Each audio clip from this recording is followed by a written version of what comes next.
winds up winning this one. Welcome back, Mike Piazza.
Mike Piazza was a long shot for the Hall of Fame after being drafted in the 62nd round, but his father's lifelong friend Tommy Lasorda and the Dodgers gave him a chance. After winning the 1996 NL Rookie of the Year award, Piazza went on to appear in 12 All-Star games, hit 396 home runs from the catcher position, and finished with a .308 career batting average, making him the greatest hitting catcher of all time.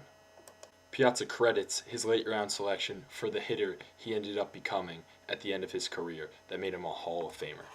You know, there was a lot of challenges in the sense that I knew I had to perform because when teams don't have a lot invested in you, you're kind of the first to go if you don't do your job or if you can't prove to them that you can play. But there was also some advantages in the sense that I can go on the backfield and set up a machine and you know, do my job without having to have this micromanagement of coaches watching every move I made. So I was able to kind of work things out on my own and learn how to sort of self-analyze and you know, if I was fortunate to grab a coach who would throw batting practice to me, I was able to work on my game that way in relative obscurity. And after Mike became a star, he was the center of many controversies during his career. First, he was always accused of taking steroids, even though he was never proven guilty.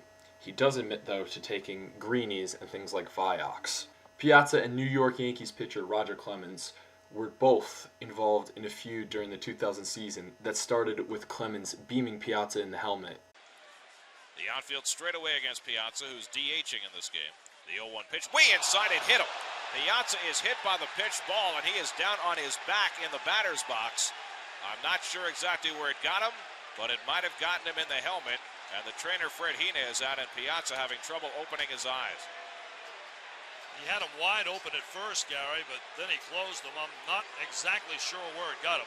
And Roger Clemens looking very upset, standing hands on knees in front of the mound, and Piazza has his eyes closed, trying to flutter them open, as he draws attention from both trainers, Fred Hina and Scott Lawrence, and Roger Clemens looks extremely troubled as he walks back toward the mound. Piazza now up to a sitting position and holding his forehead. Piazza was concussed by the pitch, and even though Clemens denied it, Piazza claims that Clemens was throwing up and in intentionally. This led for the epic showdown that was the 2000 World Series, where the feud continued.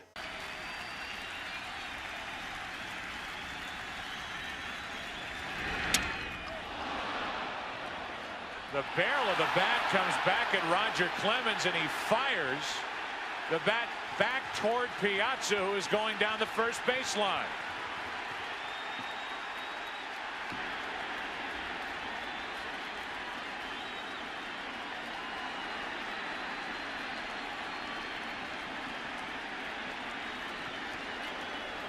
That is all Roger Clemens there.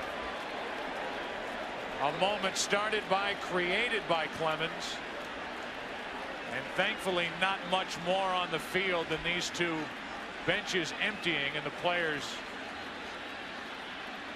now in a mode of standing around and trying to sort out what just happened. That was surprising.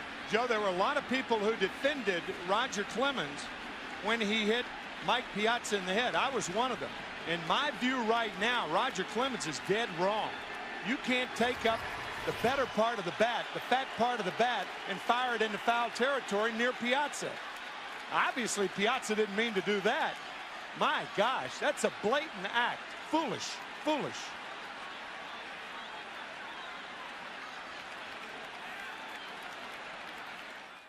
It is safe to say that Mike Piazza is the greatest hitting catcher of all time, and that we will never see anyone drafted in the 62nd round put up the numbers that he did, which earned him a well-earned Hall of Fame induction.